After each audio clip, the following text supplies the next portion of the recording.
વલસાડ જિલ્લો અને પડોશી રાજ્ય મહારાષ્ટ્રની હદના વિસ્તારમાં ખેડૂતો મોટા ભાગે બાગાયતી પાકોની ખેતી કરે છે, પરંતુ વાતાવરણને કારણે ઘણો નુકસાની વેઠવાનો વારો આવે છે। ત્યારે હવે વિકલ્પ તરીકે ખેડૂતોએ અન્ય બાગાયતી ખેતીના પ્રયોગો શરૂ કર્યા છે।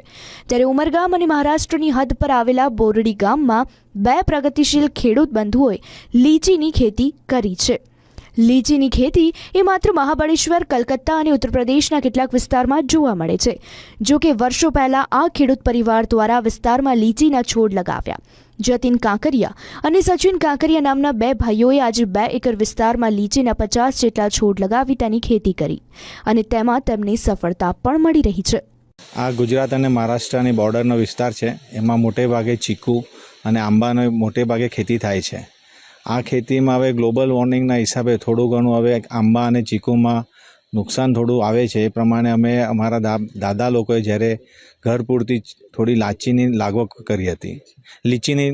કરી હતી અને એમાં અમે થોડું જોયું કે સફળતા મળી છે, અમને ખાવામાં પણ મજા આવી છે।